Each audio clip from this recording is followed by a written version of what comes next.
जो बुरी बला है अगर किसी इंसान के ऊपर हावी हो जाए तो इंसान उसे इतनी जल्दी छुटकारा उसको नहीं मिलता है और जब तक उसको होश आता है तब तक उसका सब कुछ खत्म हो चुका होता है। उसकी तो जिंदगी बर्बाद होती ही है, उसके पीछे कितने सारे लोगों की जिंदगी बर्बाद हो जाती है, तबाह हो जाती है। तो दोस्तों आज की कहानी में कुछ ऐसा ही होता है, एक महिला की मौत हो जाती है और उसके पीछे एक आदमी की जिंदगी पूरी तरह से बर्बाद हो जाती है, वो जेल के सलाखों के पीछे चला जाता है। तो दोस्तों ये घटना बहुत ही इंटरेस्टिंग घटना है, आप इसको थोड़ा सा समय निकाल कर जरूर सुनिए। तो आइए जानते हैं इस घटना की पूरी जानकारी इस वीडियो के माध्यम से कि आखिर इस घटना में होता क्या है। मैं हूं ज्योति कुशवाहा और आपका ज्योति वॉइस चैनल में स्वागत है। वीडियो में आगे बढ़ने से पहले आपसे रिक्वेस्ट है, अगर आप मेरे चैनल पर नए हैं तो वीडियो को लाइक करिएगा, शेयर करिएगा और चैनल को सब्सक्राइब जरूर कर दीजिएगा ताकि हमारा हौसला बढ़ता रहे और आप लोग के बीच में ऐसी ही नई नई इंटरेस्टिंग वीडियो ला सकूँ।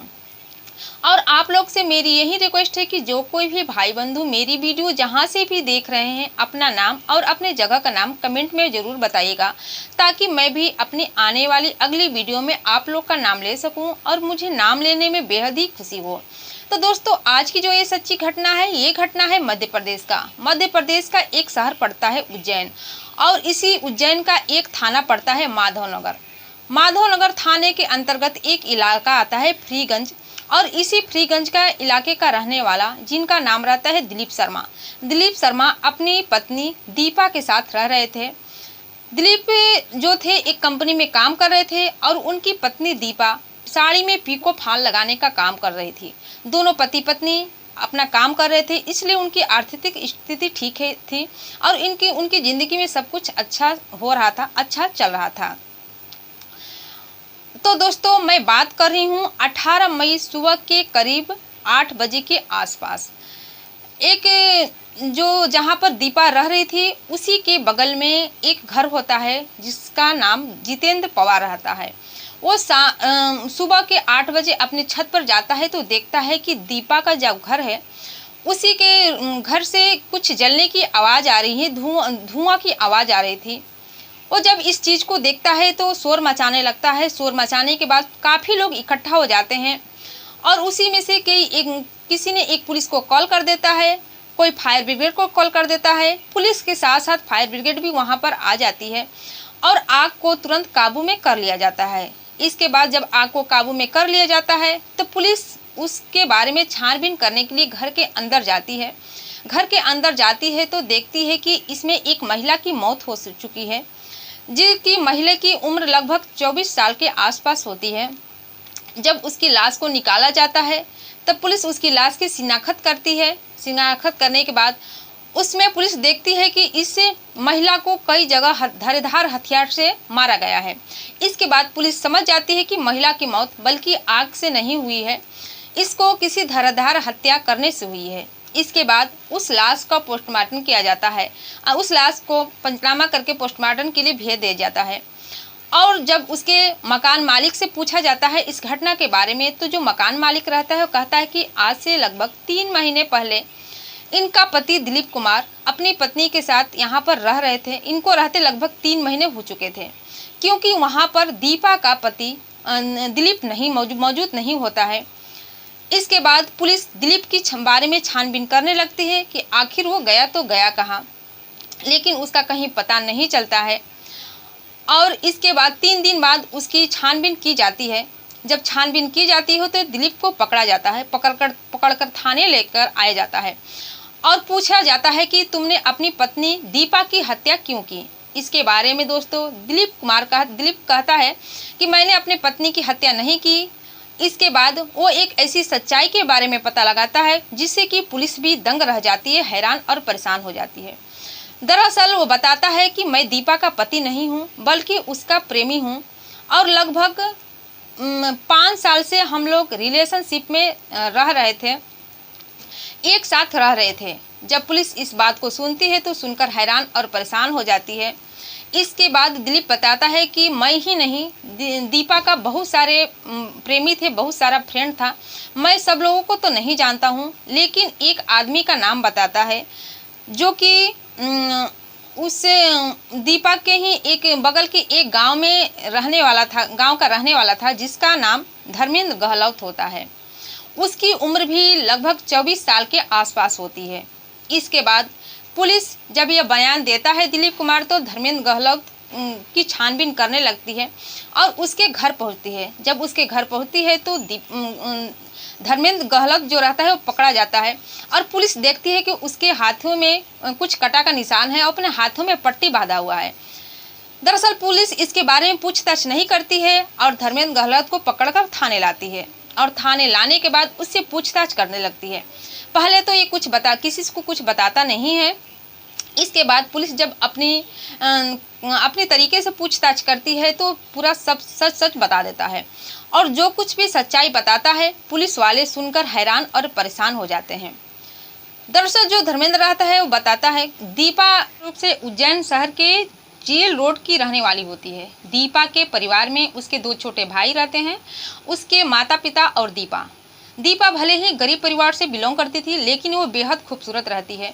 वो गांव में ही रहकर पढ़ाई करती है। इसके बाद जब उसकी उम्र 16 साल की होती है तो 16 साल की उम्र में उसके माता पिता एक आदमी से शादी कर देते हैं जिसका नाम राकेश शर्मा होता है, जो जिला देवास के जलाल खेड़ी का रहने वाला होता है।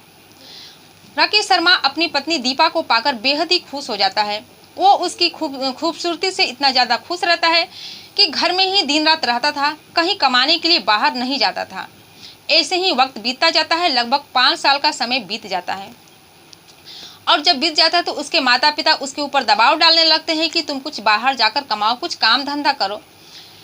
इसी बीच इसी बात को लेकर राकेश शर्मा और उसके माता पिता में अक्सर लड़ाई झगड़ा होने लगते हैं, तकरार होने लगते हैं और इसी के चलते राकेश शर्मा अक्सर शराब पीकर आया करता था और आने के बाद अपनी पत्नी दीपा को भी मारता पीटता था। अब दीपा को समझ में नहीं आता था कि वो अपनी ससुराल में रहे तो रहे कैसे।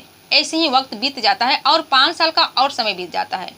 जब 10 साल का समय बीत जाता है तो दीपा अपने पति से परेशान हो जाती है और उससे अलग रहने का मूड बना लेती है।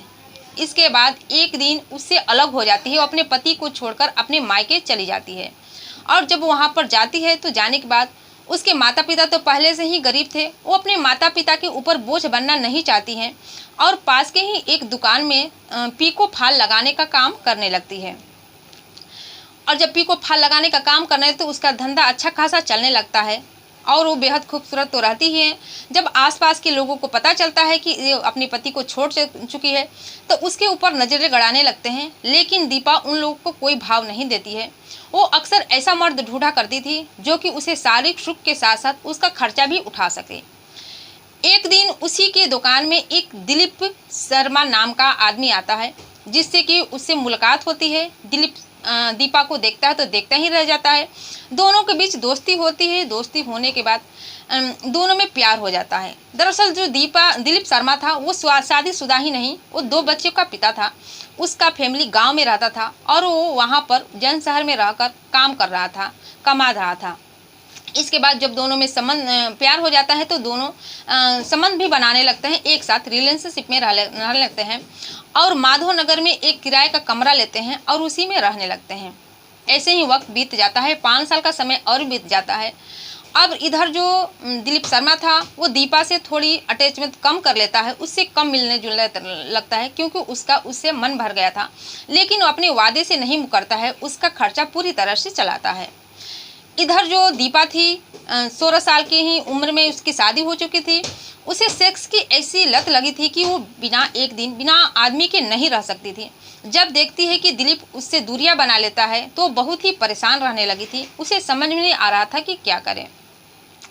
इसके बाद एक दिन इधर जो उसके बगल के ही गांव में एक औरत होती है जो कि दीपा के यहाँ अपनी साड़ी दी होती है पीको फाल करने के लिए।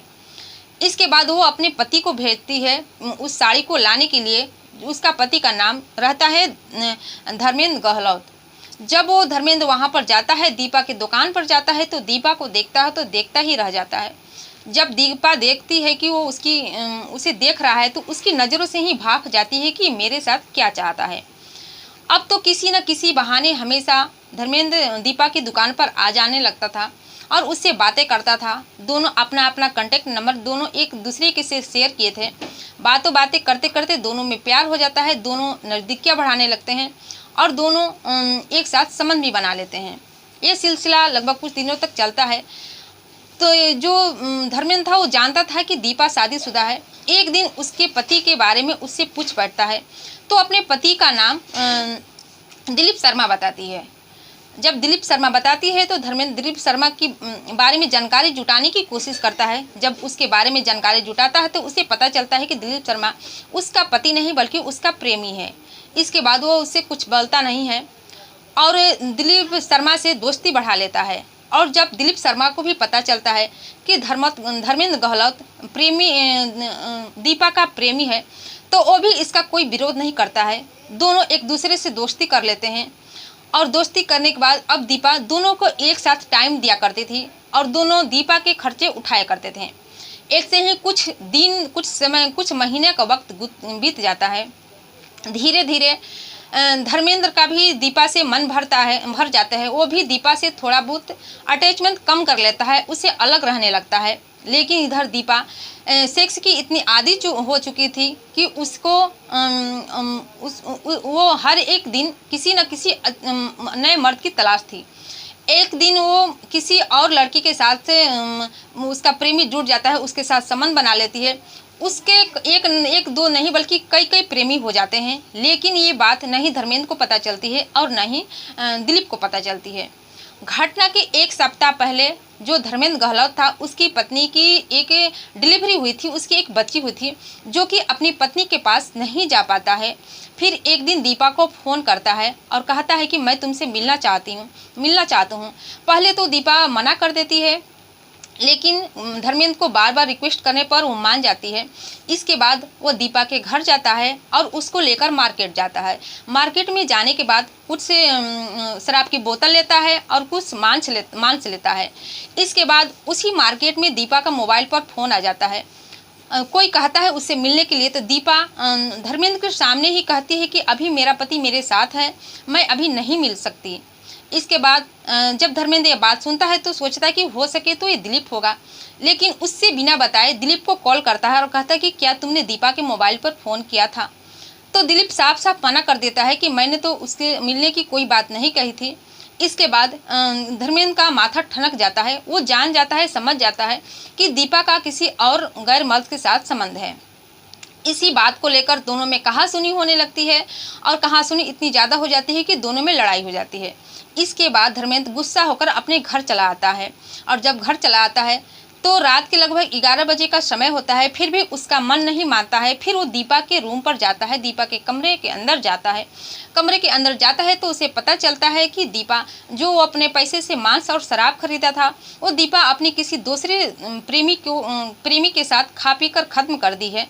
जब धर्मेंद्र ये इस बात को सुनता है तो गुस्सा हो जाता है और उसे इतना ज़्यादा गुस्सा आता है कि घर में से एक धारदार हथियार लाता है और दीपा के शरीर पर कई वार कर देता है। मौके पर ही दीपा की मौत हो जाती है। इसके बाद धर्मेंद्र उसके लाश के सामने बैठकर सोचने लगता है कि अब इससे बचा कैसे जाए। ऐसे ही करते करते सुबह के 4 बज जाते हैं। इसके बाद दीपा का डेड बॉडी को फर्श पर रखता है। उसके कमरे में से एक गद्दा लाता है, गद्दे लाकर उसके ऊपर डाल देता है। वहाँ पर गैस सिलेंडर भी रख देता है और तेल छिड़कर उसको आग के हवाले कर देता है और इसके बाद चुपके से अपने घर चला जाता है। जब धर्मेंद्र गहलोत ये पूरी घटना बताता है पुलिस को, पुलिस भी सुनकर हैरान और परेशान हो जाती है। तो दोस्तों पुलिस धर्मेंद्र के बयान पर दिलीप को तो छोड़ देती है और धर्मेंद्र को के ऊपर मुकदमा दर्ज होता है और उसे जेल के सलाखों के पीछे भेज दिया जाता है। तो ये रही पूरी घटना आप लोग के सामने। ये घटना सुनाने के उद्देश्य आप लोग को दुखी करना, परेशान करना नहीं था, बल्कि जागरूक करना था, सचेत करना था कि आप भी सावधान हो जाइए, सतर्क हो जाइए। और इस घटना से आपकी क्या राय है कमेंट सेक्शन में कमेंट करके ज़रूर बताइएगा। फिर मिलती हूँ अगले दिन नई कहानी के साथ, नई घटना के साथ। तब तक के लिए जय हिंद, जय भारत।